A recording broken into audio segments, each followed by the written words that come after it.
Sean, what's up, man? Good to see you. Ray, how are you? Hi, everyone. Good to see you. Henry, pleasure. What's up? Mr. Morgan Freeman, hi, I'm Dane. Nice to see you. Hi, Jannifer.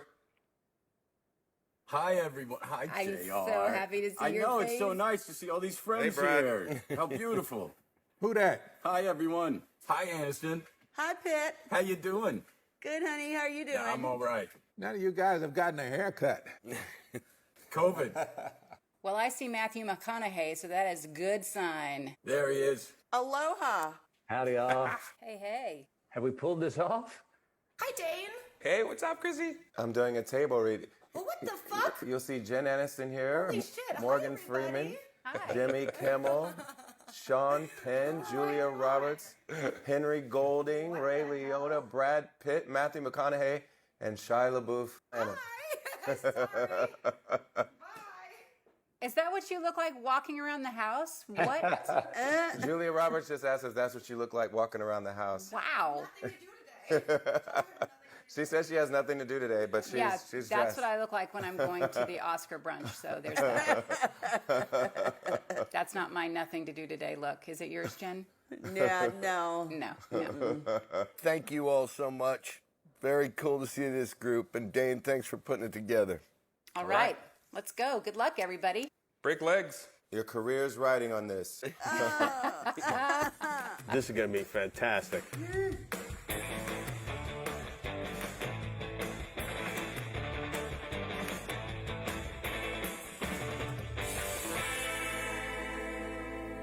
Hello, everybody. I'm Mayor Eric Garcetti.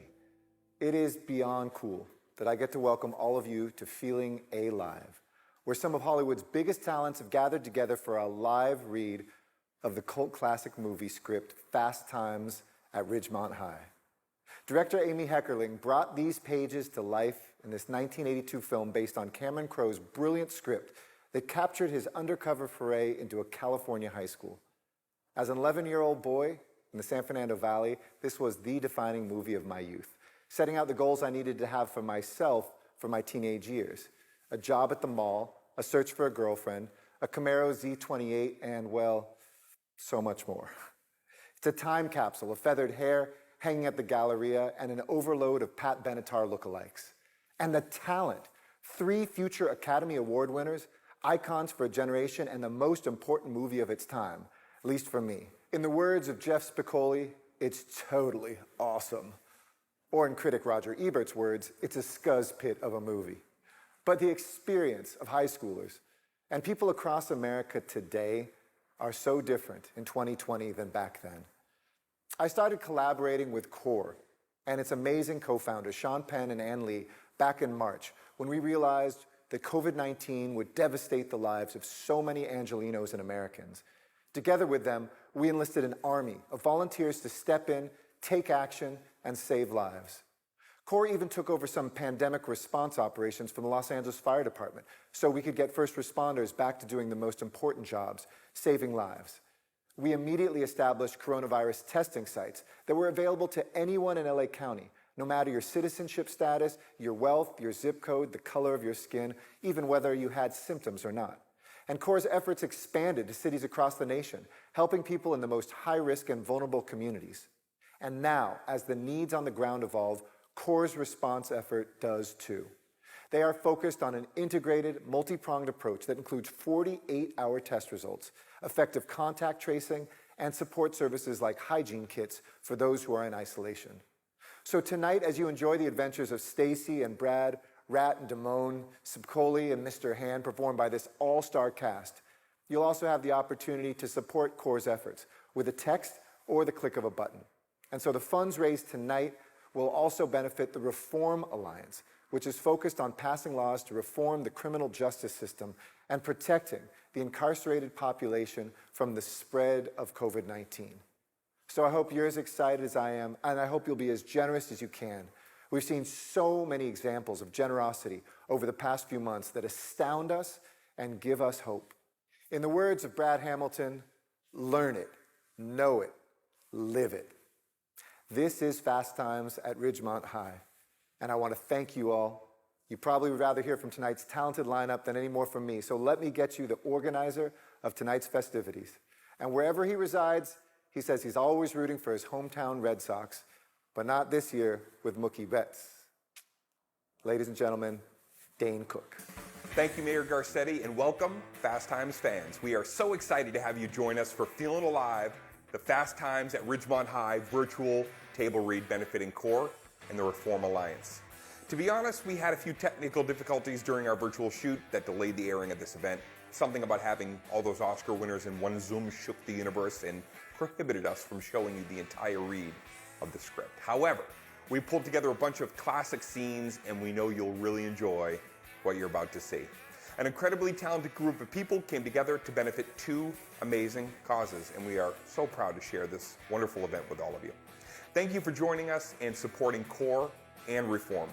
Throughout the show, we'll let you know how you can support these two incredible organizations. Just see the directions below. Now, you just got to sit back and enjoy some laughs while we take you back to 1982 and the halls of Ridgemont High with this phenomenal cast. And stay through to the end because we have some amazing scenes and stories from writer Cameron Crowe and director Amy Heckerling. So let's get to it. Feel free to post using the hashtag FastTimesLive. Julia Roberts personally promised to read every tweet in her free time. We didn't confirm that, but I'm reading it. And now I'd like to introduce our cast.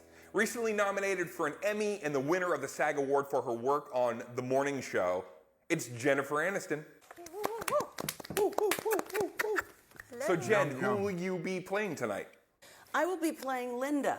Okay, all right. He is an Academy Award winner, Kennedy Center honoree, Sesame DeMille, and Screen Actors Guild Life Achievement Award winner, reading screen directions, the voice himself, Mr. Morgan Freeman. Morgan, Here. good to see you. Do you want me to use my lone green sonorous voice or just be like I'm not here? Maybe for the first take? Actually, we're doing only one take, so yeah, go with that. Okay. You know him from Crazy Rich Asians and The Gentleman, and you will soon see him in Snake Eyes. It's Henry Golding. Guys. Thanks for having Henry, me. great to see you, man. Great to see you too. What role do you have tonight?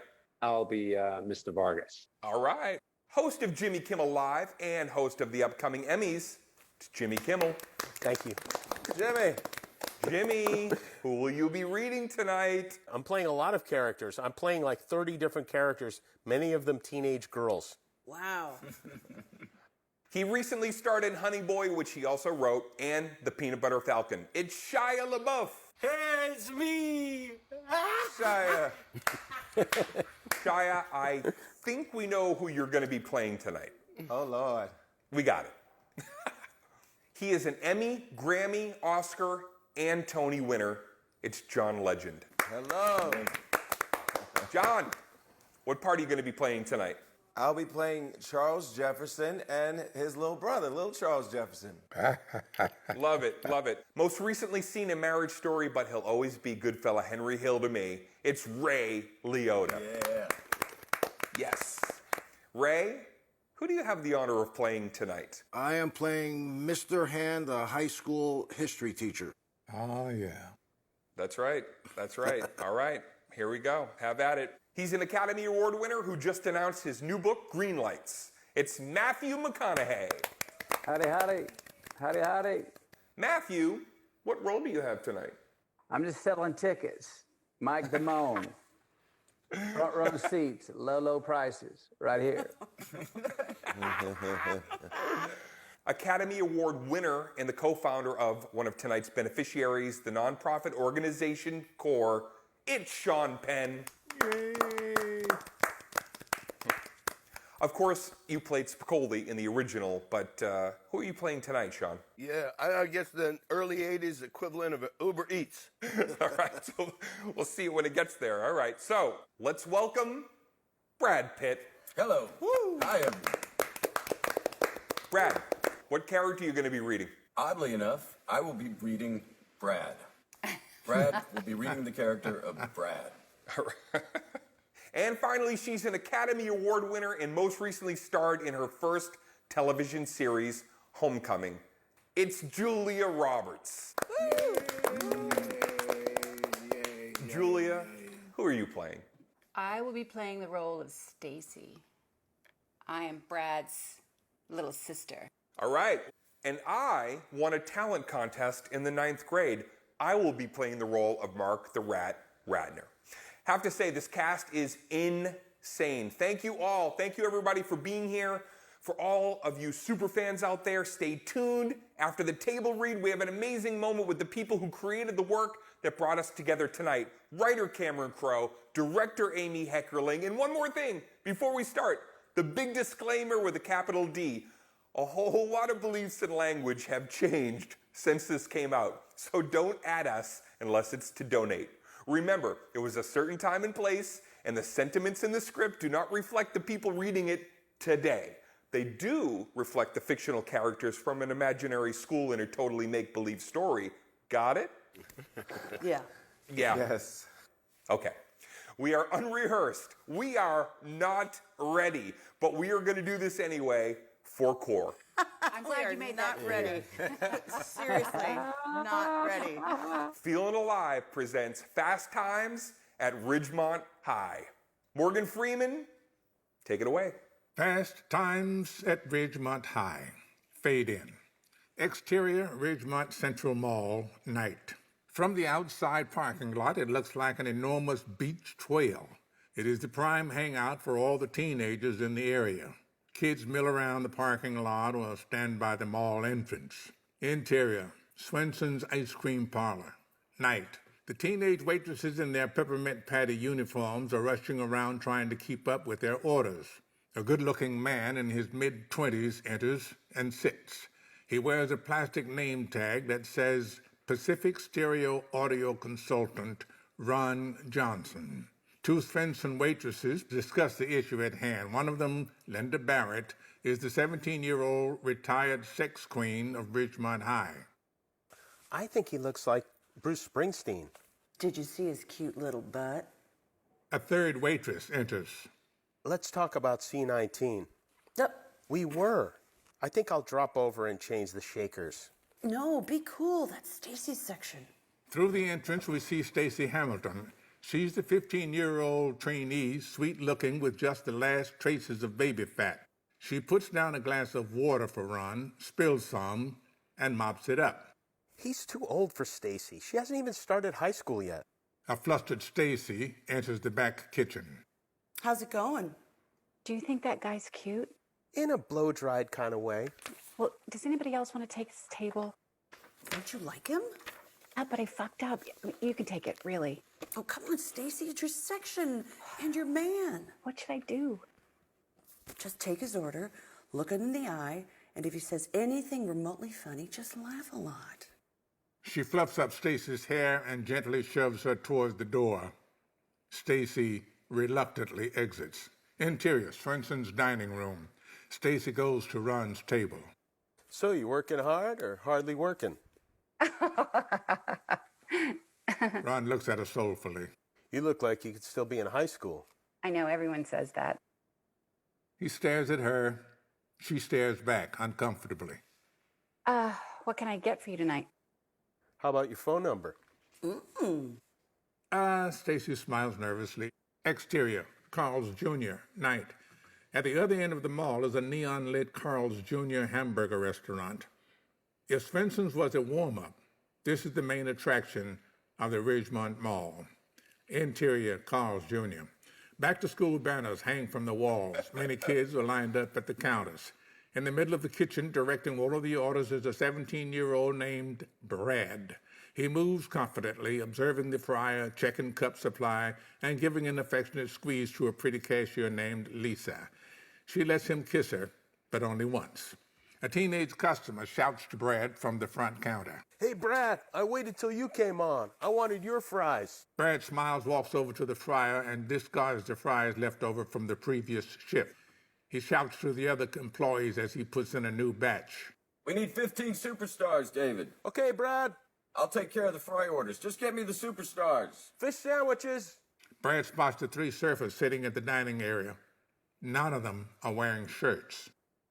Hey, you guys. You had shirts on when you came in here. Yeah, but something happened to him. Well, come on, Spicoli. Why don't you just put your shirt back on? Just come on. Just come on. Just come on. Do you see the sign? Can you just come on? Are you just come? Can you just come on? All right. All right. Interior Carl's Jr. store manager Dennis Taylor bustles up to Brad. All right. All right. All right. Any problems? No, just a couple of surfers with no shirts on. I took care of it, Dennis. Angle on surface, crumpling, putting shirts back on. It pains them. Interior mall, late night. It is closed and only a few janitors remain. Stacy and Linda walk through the large, empty mall. He gave me his card. Ron Johnson, audio consultant. Should we buy a frame for that? Come on, Linda. I haven't had a boyfriend all summer. You promised when I started working at the mall that my life would change. Do you think he'll call this week? Listen, Stace, you want to know about guys? All right, I'll tell you about guys. They're mostly chicken. Before I met Doug, I chased every guy I thought was cute. I thought if I gave out a vibe, they'd get the message and call me up. Well, guess what? They don't call. So what did you do? I called them. If I was sitting next to a guy and I wanted to sit closer, I'd sit closer. If I wanted to kiss him, I'd just do it. You want Ron Johnson? Just grab him. I can't do that. They pass a janitor cleaning graffiti that says, Lincoln surf Nazis and maggot lust for the dust. Face it, with some guys, you have to make the first move. A lot of guys are just, wussies. Really? Stace, what are you waiting for? You're 15. I did it when I was 13. It's no huge thing. It's just sex. If you don't, one of the other girls will. He was hot, wasn't he? Oh, if I didn't have a fiance in Chicago, I'd go for it. They exit the mall into the night. Exterior, Ridgemont Senior High School, day. We see all the elements of the first day of school. The students carry new books, explore new lockers, begin to stake out their ground. Brad pulls into the Ridgemont High parking lot. He drives a beat-up four-door model LTD sedan. 3 friends wait for him near his parking space. Hamilton, the cruising vessel. Hey-o! Brad climbs out of his car, pats it admiringly. Exterior Ridgemont parking lot. We see a shiny new blue Mustang whip into the parking lot. Behind the wheel is football star Charles Jefferson, a huge black kid. The halls at Ridgemont part for Charles Jefferson. Rat and Damone are in the parking lot. Damone surrounded by underclassmen, customers, selling tickets. See that Mustang? UCLA gave Charles Jefferson that car when he was a sophomore. There's the man. How you doing? The car looks great, Charles. Charles Jefferson gives Damone a death stare. Don't fuck with it. He moves on. Damone resumes selling tickets. Yeah, that's my man. Interior U.S. History class, day. Stacy barely slips in the door before the final attendance bell sounds. She finds a seat just as the teacher's cubicle door opens at the back of the classroom. A tall figure comes barreling down the aisle. He is Mr. Hand. Aloha, my name is Mr. Hand. I have but one question for you on our first morning together. Can you attend my class? Pakalo. Understand? History has proven us one basic fact. Man does not do anything that is not for his own good.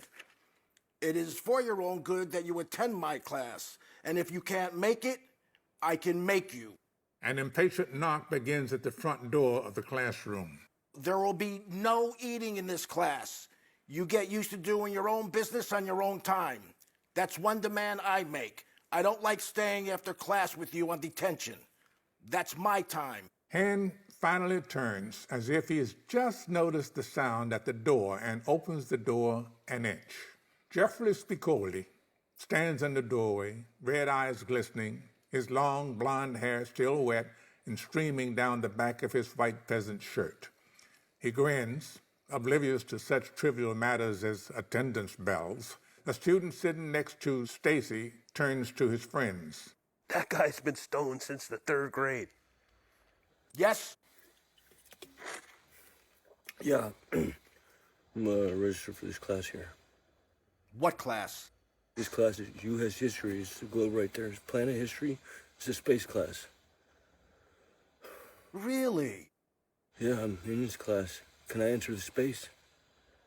I mean, I'm in this class. No, please, please. I get so lonely when the third attendance bell rings and I don't see all my kids here.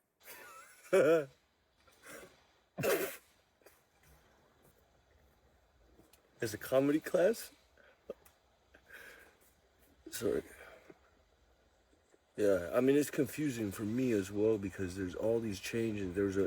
When they went from the A block Mr. to Spicoli? AB blocks, and they split it, then it became two separate schedules. Mr. Spicoli! Yeah. Yes. Mr. Hand slowly tears the card into little pieces and sprinkles the pieces over his wastebasket. Spicoli watches in disbelief. His hands are frozen in the process of removing his backpack. You ripped my cards out. Yes.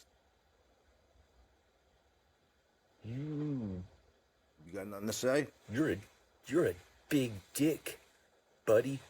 In the tense moment that follows, no one in the class is sure what might happen. Mr. Hand simply turns away from Jeff Spicoli as he ceases to exist and coolly continues his lecture. I've taken the time to print up a complete schedule of class quizzes and the chapters they cover. Please pass them back to the desk behind you. Hand begins passing out stacks of purple mimeograph sheets. Still standing in the doorway, hyperventilating with 15-year-old adrenaline, is Jeff Spicoli. After a time, he fishes a few bits of his ad card out of the wastebasket and huffs out of the room. Exterior, lunch court, angle on Stacy and Linda. As they walk onto lunch court, they take a seat on the outskirts of the area and watch all the students crowding onto the eating area. I hear some surfer pulled a knife on Mr. Hand this morning. No way, just called him a dick. People exaggerate so much at this school. The school couple, Cindy and Greg, walk by. Hi, Linda. God, you look so great. Oh, hi, you guys. This is Stacy. Stacy, this is Greg Adams and Cindy Carr. Hi, Stacy. Stacy smiles. Greg and Cindy move on, repeating the same scene a few feet away. If there's one thing that never changes, it's a cheerleader. Stacy turns to see the girl with short black hair passing by, wearing tight black spandex pants and dark lipstick. Linda, that girl looks just like Pat Benatar. Oh, yeah, I know. They watch her pass. Actually, there are 3 girls at Ridgemont who have cultivated the Pat Benatar look. Do you think guys find that attractive? Oh, give me a break. Stace, you're much prettier than them. Yeah, but they look more sophisticated. You'd probably think that they'd be better in bed. What do you mean, better in bed? You either do it or you don't. Well, no, they're variables, like I might not be good at. What variables? Like, giving blowjobs. I'm sorry, what? Blowjobs. Oh, come on. What's the big deal? Well, I never did it. Oh, there's nothing to it. She takes out a carrot stick and eases it down her throat. Holy cow. She tries, but would choke. You just have to practice a little first. Okay, relax the muscles. Relax these muscles. Think of your throat as like an open tunnel. Does it say that? The girls are sliding the carrot sticks down their throats without gagging. Angle on a boy. The next table. He sees them, points them out to his companions. What happens, don't laugh at me, but when a guy has an orgasm, like how much comes out? Stacy stops practicing and looks horrified. Linda laughs. Just kidding. Just kidding. About 10 cc. Oh, that's where the group got its name from. They continue practicing as the boys look on. Stacy manages to get almost a whole carrot down her throat to Linda's amazement. The group of boys break out in applause. Stacy looks very embarrassed. Interior biology lab day.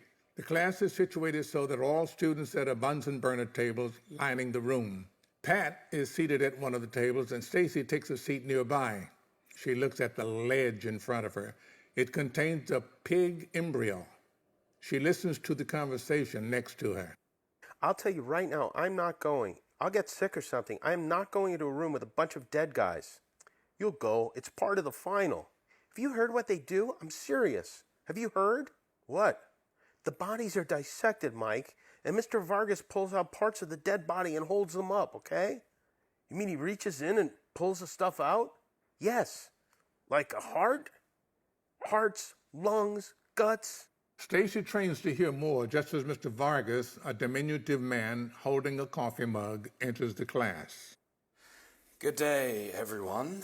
I just switched to Sanka. I'm running a little slow today, so have a heart. Angle on the rat. He is riveted on Stacey Hamilton, swooning. And that brings us to our first break. Woo! All right. I watched the movie last night. It's such a good movie. It was fun to watch it. Nick Cage when he was still Nick Coppola. Yeah, there's a lot of guys in that movie who have tiny little parts that went on to do a lot of stuff. Yeah, Eric Stoltz. Don Phillips, Sean. Don Phillips. He's the man. As much as we're enjoying getting our 80s on, I want to remind everyone why we're here, and that is to support CORE and Reform in their efforts to stop the spread of COVID-19. CORE works within the hardest hit communities to provide free testing, contact tracing, and supported services. In fact, CORE was one of the first nonprofit organizations to provide free testing to the public. To date, they've tested over 1.5 million people across the country. You'll also be helping the work Reform is doing to decrease the spread of COVID-19 in prison populations. Let's help these organizations continue the great work so we can all stay safe. Just hit the donate button on your screen and text the word CORE to 707070. And by the way, I want to thank the folks at Snack Pop who have generously committed to match $25,000 in donations tonight. For every dollar you give Snack Pop, we'll match up to $25K. Amazing. Use the code FastTimes20 to get 20% off your next order of Snack Pop when you visit their website. A portion of all proceeds through the end of September will go to CORE. Snack Pop, thank you. You are the best. Stay tuned towards the end of the show. Some insider scoop from Fast Times writer Cameron Crowe and director Amy Heckerling. Now, let's get back to school. Interior Mall Day. Angle on Mike Damone and Mark Radner, who are standing by the upcoming concert list posted on the door to Warehouse Records. Damone turns to Rat. Well, Rat, are you ready for the moment of truth? She's immune to my charms. They walk together towards Fenton's as the Rat drapes his aqua blue Cinema 4 jacket around his shoulders like a French film director. Damone walks a few steps, then stops Rat. Hey, Rat. Yeah? Ace the jacket. Rat gets rid of the jacket. He walks toward the counter to Stacey Hamilton. Hi, may I help you?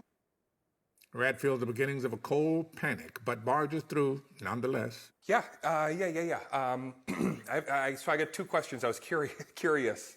What do you do with the jackets with the jackets people leave here? We keep them. Keep them. You keep them. You keep them. We keep them in case the people come back. You keep them. She reaches under the counter, pulls out a cardboard box with some rumpled jackets and other items. Here they are. You can look through them if you want. Yeah, it's it's cool. I take too much time to go, through all that stuff. So I got it. I'll pick up a new one. What was your other question? Yeah. So my other question is, can I have your phone number so I can ask you out sometime? I know. Do you have a pen? This one's out of ink. Yeah. Yes.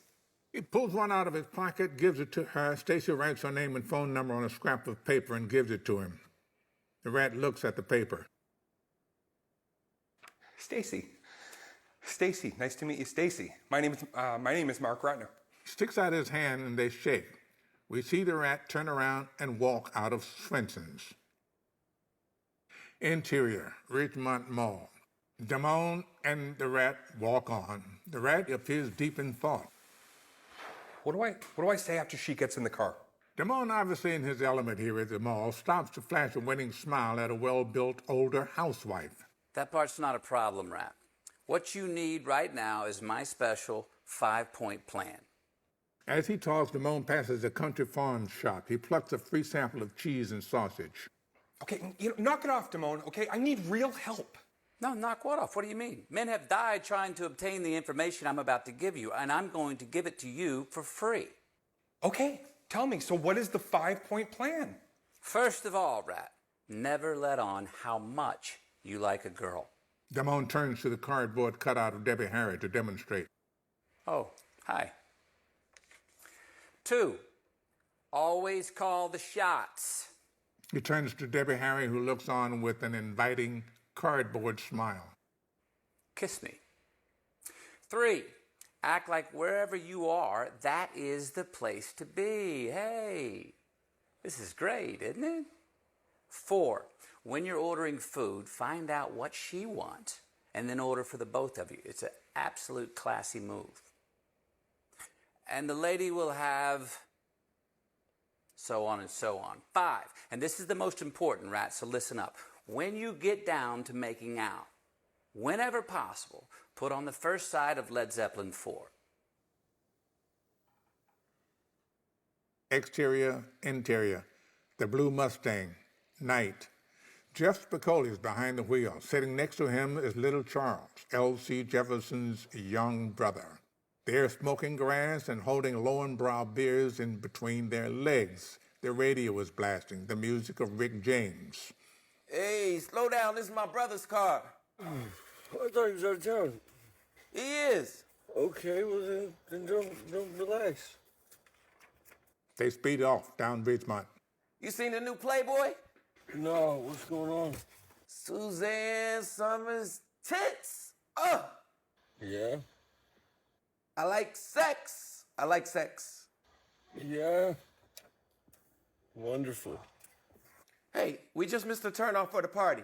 Spicoli curls his fingers onto one of the Mustang steering wheel bubbles and whips it clockwise. The idea is to turn off onto a side street and head back to the party, but instead, the car swings in a complete circle, a circle that includes a bright yellow fire hydrant. The hydrant rips the side of the car open like a can of tuna. There's a silent moment of terror. Are you okay? Outside the smashed car, a Granada jock passes Spicoli and LC. Fuck you! My brother is gonna kill us, he's gonna kill you, and then he's gonna kill me, he's gonna kill us. Yes, but my mother would say, be happy for the good things. My brother is gonna shit. Okay, but, relax. First he's gonna shit, and then he's gonna kill us. We'll figure it out. What is he gonna do? Is he gonna shit or is he gonna kill us? He's gonna shit, then he's gonna kill us. Valid. That's a valid point. It's a valid point. Okay, all right. Well, listen, I'll tell you what. My father fixes televisions, and I got so many tools. You can't fix this car, Spicoli. You can't fix it. I can fix every piece of this car. Angle on the blue Mustang, waffled and mangled, it's just inches away from scrap iron. I can fix every piece of this car. Exterior of the Hamilton pool, hot afternoon, several weeks later. Linda and Stacy are sitting by the pool, dressed in string-tie bathing suits. Linda luxuriously applies suntan lotion to her chest and legs in long and writhing strokes. Stacy reads a book. It's called Total Orgasm. Several beats pass. I sent a letter to Doug today. I'll be so glad when he gets out here. You really ought to look at this, Linda. I mean, there's a drawing on every page and all these quizzes. It's like school. Why don't you put your mother's secret book back? Listen to this. What are your mate's 3 most erogenous zones? Okay, penis. That's one. Balls. Wouldn't penis and balls be the same category? You're right. Probably penis, mouth, neck. All right, here's another one. The most satisfactory lovemaking occurs when your mate climaxes first, you climax first, you and your mate climax together. Climax together. Does that ever happen? No, but it's a nice idea.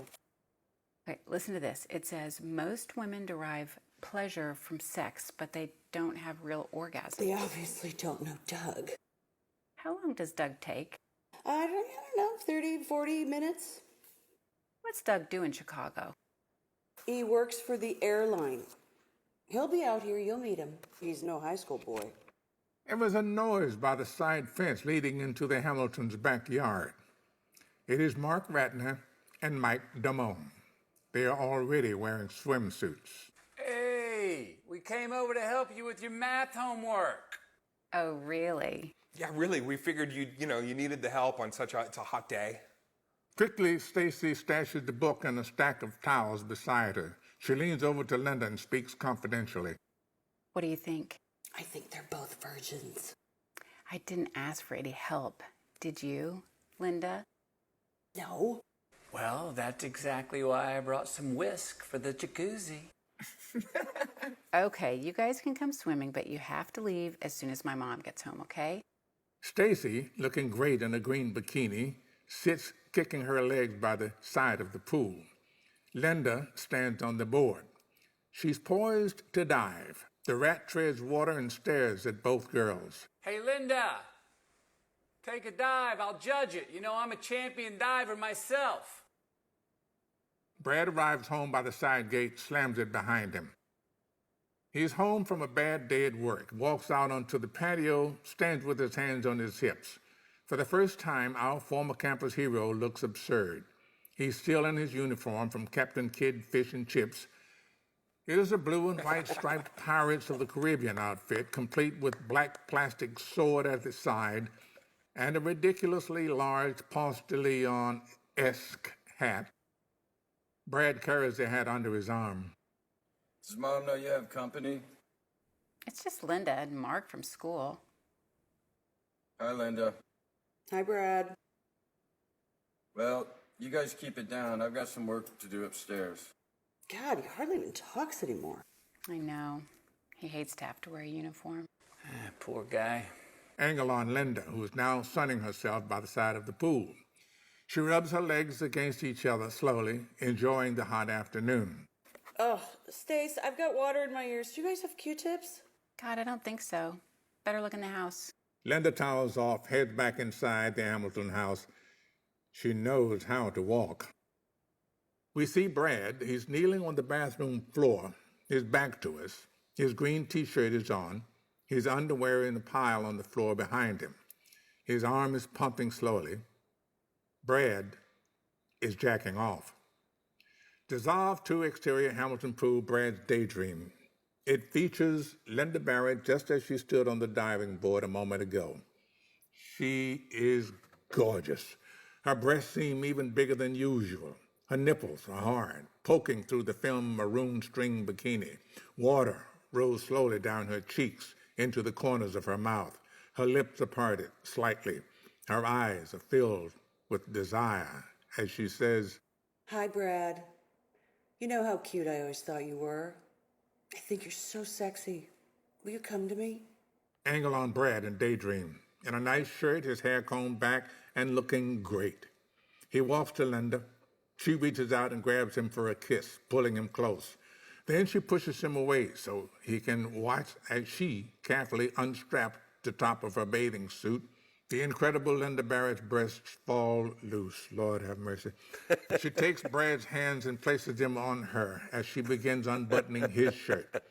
They're just about to fall into passionate love-making when we hear, Hey, Brad, do you have any Q-tips?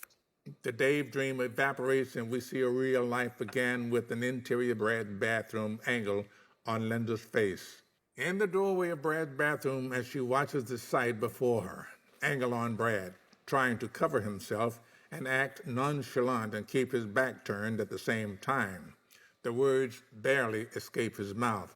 Wait, just a minute. Oh, God, I'm so sorry. I did not know anybody was in here. Linda turns, goes immediately as if she wants to forget what she just saw as quickly as possible. She closes the door behind her. Doesn't anybody fucking knock anymore? And that brings us to our second break.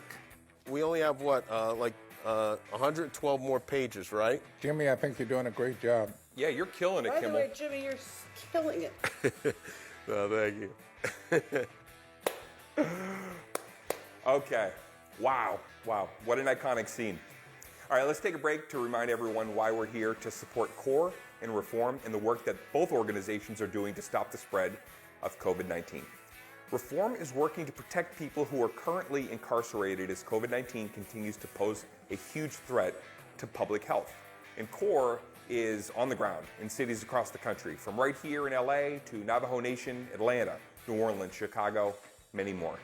Their innovative program uses an integrated approach to combat COVID-19. By using testing, contact tracing, and supported services, CORE is saving lives and helping us slow the spread. But they can't do it without your support, so hit the donate button and text CORE to 707070. $10, $25, every penny counts. Please help. Don't forget, Snack Pop is offered to double your donation. For every dollar donated, Snack Pop will match up to $25,000, all right? You can also support CORE by purchasing a limited edition Spicoli 2020 t-shirt from our pals at Bonfire. Head to the link below and buy your own before they're gone. They're only available for the next 2 weeks. Proceeds benefit CORE. Spicoli, Hand, could be a dream team. Think about it. And stick around for some real talk about shooting Fast Times with writer Cameron Crowe and director Amy Heckerling, coming your way near the end of the show. Now, let's get back to Fast Times. Interior U.S. History class day. The third attendance bell rings and Mr. Hand strides to the front of the class. He locks the door and notices something very different. Angle on Jeff Spicoli, bright and clear-eyed, sitting in the front row. His hands are clasped in front of him on the desk. His textbook is open to the proper page. Mr. Hand is suspicious, but continues with class. Now, in 1898, Spain owned Cuba outright. Cubans were in a constant state of revolt. There's a brief knock on the door. Mr. Hand whips his head around like McGarrett. He approaches the door like a cat. Who is it? Mr. Pizza. Again? Mr. Pizza, sir. Hand swings the door open out of curiosity. In walks a young man in a Mr. Pizza delivery shirt. Who ordered the double cheese, sausage, and bologna? It's me. The delivery man takes the pizza, sets it on the desk as Spicoli whips out some crumbled dollars. Then he produces yet another crumbled dollar and presses it into the delivery man's hand. Am I hallucinating here? Just what the hell do you think you're doing? I'm learning about Cuba and feeding myself, sir. I was thinking about this, Mr. Hand. If I'm here and you're here, doesn't that make it a shared space and shared time? Mr. Hand is so furious he's almost shaking. So I thought I'd order us a pizza from this man, and so you can have some. Just leave me some of the pepperoni. Mr. Hand snatches up the pizza and starts to throw it in the wastebasket. Then he thinks better and heads for the door. He opens it just as a gang of young stoners walk past. There's the pizza. Totally. Mr. Hand pushes the pizza into their hands and slams the door. Oh, wait. Save some for me, bud. And you, my friend, I'll see you in a 2-hour detention every afternoon this week.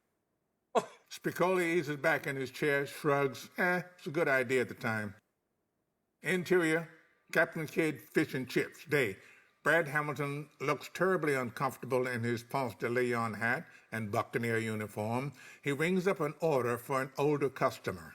Hamilton, I'll take over the fryer. Those boys at IBM need some catch-of-the-day boxes, and I told them you would personally deliver them within the hour. I'll reimburse you for gas. Brad thoughtfully unhooks his apron to reveal the bottom half of his pirate suit. Just write me out a bill. While Harold leans down to tally up the fish order, Brad goes to a nearby employee's closet. He has completely perfected the art of changing back into his street clothes, and it takes less than a minute. He is just about to finish buttoning his street shirt when Harold sees him. Hamilton, come over here. What is that you've got on? This is how I dress all the time. But you took off your Captain Kidd uniform. I thought I'd take it off for the drive over to IBM. It's kind of uncomfortable. Harold can barely fathom the idea. Come on, Hamilton. You're going over there to represent Captain Kidd Fish and Chips. We have stores all over Southern California. Part of our appeal is in our uniforms. You know that. You really want me to put all this stuff back on? Yes, I think so. Show some pride, Hamilton. I don't believe you're asking me to do this, but okay. He begins taking off his street shirt, looks at Harold, looks at the boxes, and returns to the closet. Interior, the cruising vessel. Brad's driving down the freeway, listening to the music of Bruce Springsteen's Out in the Streets. He pries open one of the 14 Catch of the Day boxes on the seat next to him and pulls out a small piece of fried fish. Brad takes a bite. The look on his face says it is the worst piece of shit he's ever tasted. He throws the piece out the window and drives on. Brad turns to see a girl smiling at him from another car. It makes his afternoon. He returns the smile with gusto. Angle on the girl as she bursts out laughing and drives away. Angle on Brad, looking perplexed. Then he realizes that he hasn't taken his Ponce de Leon hat off. Brad drives on. Series of angles on Brad's car as we see the cruising vessel move down the highway. We see the Captain Kidd hat go flying out the window, then the plastic sword and the scarf. Exterior, school bus, day. The bus pulls up to the front entrance of University Hospital.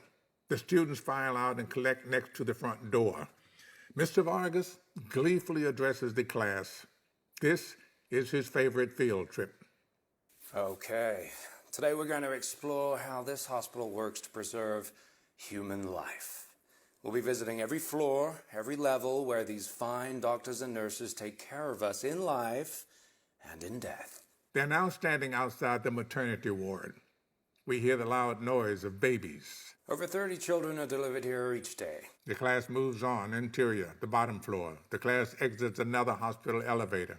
This is part of your third quarter exam, and I'd advise you to take careful notes on what we're about to see. Angle on Dr. Miller, a young intern who has joined the class for the last part of their tour. May I just ask you one last time to conduct yourselves with the utmost maturity. The kids are beginning to get very nervous now as they are led down the hall to the cold room. Interior, the cold room. There are 6 examination tables in the cold room. Each of them contains a cadaver covered by a white sheet. Mr. Vargas has gathered the class around one table in particular. He fingers the edge of the white sheet as he talks. As you know, all the bodies in this room are recently deceased human biostructures. Yes, Randy. Who are these guys? Most of them were derelicts, Randy. They sold their right for medical examination of their bodies for money. Something like $30, I believe. Isn't that right, Dr. Miles Miller? $25. $25 is pretty good. Interior, Jeff Spicoli's room, night. We see Spicoli attempting to tie his father's fat paisley tie. He stops to take a hit from his bong, all the while talking on the phone. Hey, bud, what's in this stuff you put in here? Beautiful. Absolutely beautiful. Hey, yeah, does that cause brain damage? No, all right. It's like jasmine or another herb, another mint or something. Yeah, bitching. Suddenly, the door to his room flies open, and Spicoli's little brother Curtis bursts in. Go away, Curtis.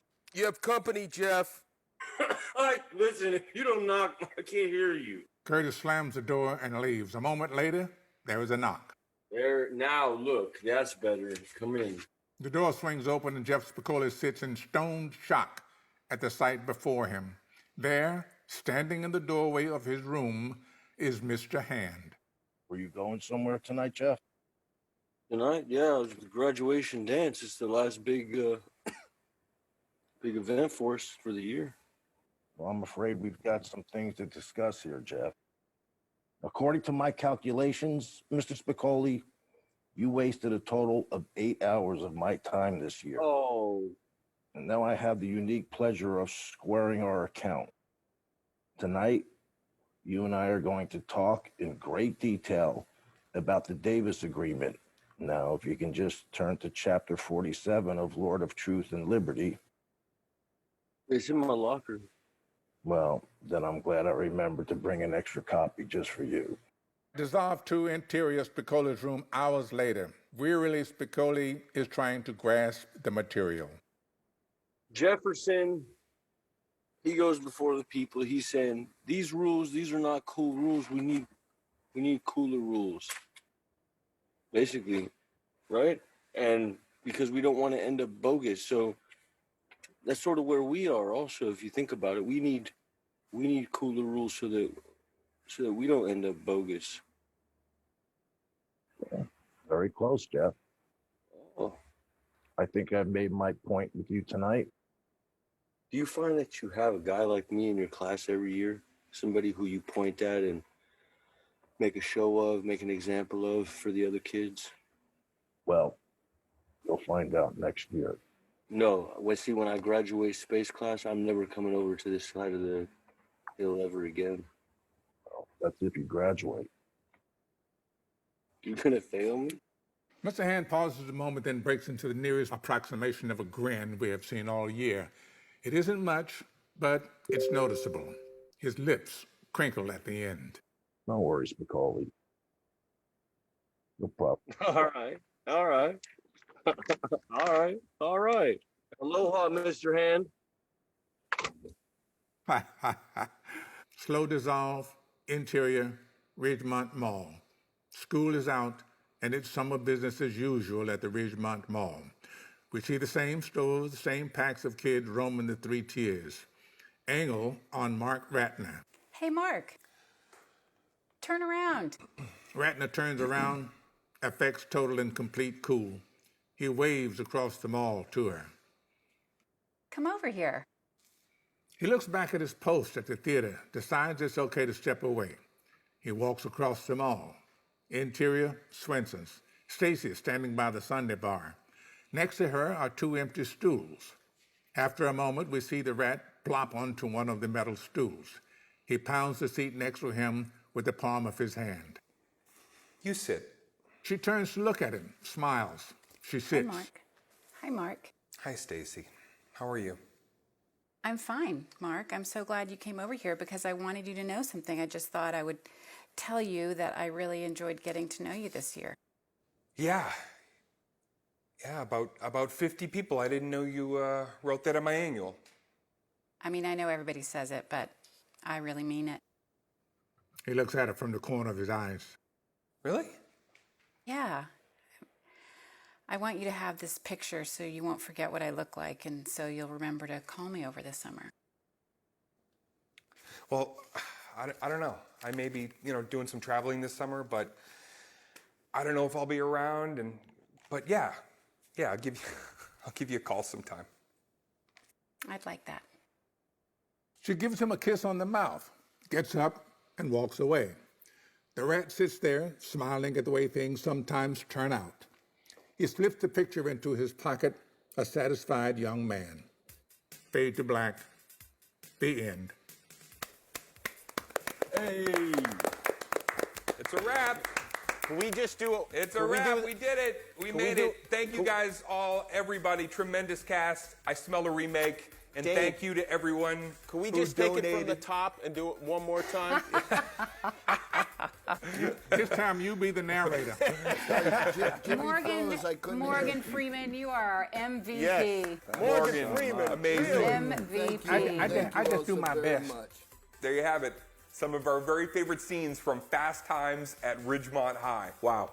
Once again, I want to thank the incredible cast for taking the time, coming together, even bringing props so that we could do our best to support CORE and Reform in their life-saving efforts to stop the spread of COVID-19. We are so appreciative of your generosity tonight, so keep it coming. Click the donate button now or text CORE to 707070 anytime. Before we shut this shindig down, we've got a special treat for you, Fast Times superfans. Here's writer Cameron Crowe and director Amy Heckerly. Here's hoping. Stay safe. All right. Thank you, everybody. Okay. Bye, everyone. Stay safe. Thank you. Thanks, gang. Hey, you guys. Amy and Cameron here.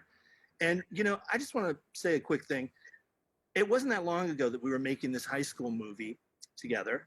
And we knew that we needed somebody to play this surfer stoner character. But I always thought, like, let's just get somebody off the beach, like somebody that would never get the joke and just be that guy.